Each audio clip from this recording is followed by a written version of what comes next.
Oila muqaddas dargoh. Uning dars ketishi anchayin ko'ngilsiz holatlarga sabab bo'ladi. Joriy yilning 10 oyi davomida Surxondaryo viloyatida 58 ta qasddan badanga og'ir tan jarohati yetkazish jinoyati sodir etilgan bo'lsa, shundan 12 tasi aynan oila turmushi doirasida va turmush o'rtoqlariga xiyonat tufayli yuzaga kelgan. Hozirgi lavhamizda ham xiyonat tufayli oilaning bir nafar a'zosi bevaqt olamdan ko'z yumgani haqida so'z boradi. Mavzuni Begzod Qodirov davom ettiradi. O'zidan 16 yosh kichik bo'lgan yigit bilan ishqiy munosabatda bo'lib yurgan denovlik shartli ismi o'zgartirilgan Nargizaning turmush o'rtog'i 2020-yilda Rossiya Federatsiyasiga ishlash maqsadida ketgan edi. Bundan foydalanib, noto'g'ri yo'lga kirgan ayolning turmush o'rtog'i o'z uyiga qaytib kelganida uning xatti-harakatlaridan shubhalanadi va pasporti orqali shaxsiy telefonida gaplashgan va yozishgan xabarlarni tekshirishini aytadi. O'zining kirdikorlari fosh bo'lishidan tashvishlangan ayol bu haqida ishqiy munosabatda bo'lib yurgan erkakka xabar qiladi.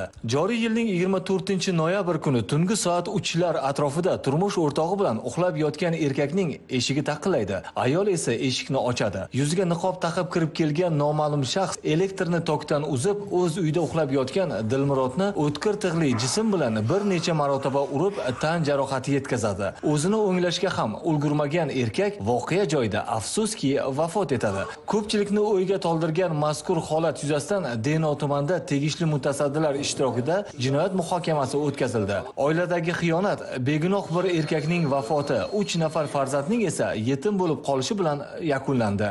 Bugun turmush o'rtog'imiz tirik bo'lib turib, ishlash uchun ketgan bir paytda xotin-qizlarimizning xiyonatini qanday kechirish mumkin?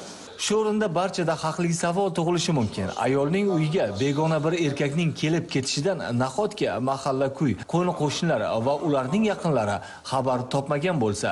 Ayni vaqtda ushbu holat yuzasidan tergov harakatlari olib borilmoqda. Begzod Qodirov, Xolmat Ne'matullayev, Zamon axborot tahliliy dasturi uchun Surxondaryodan.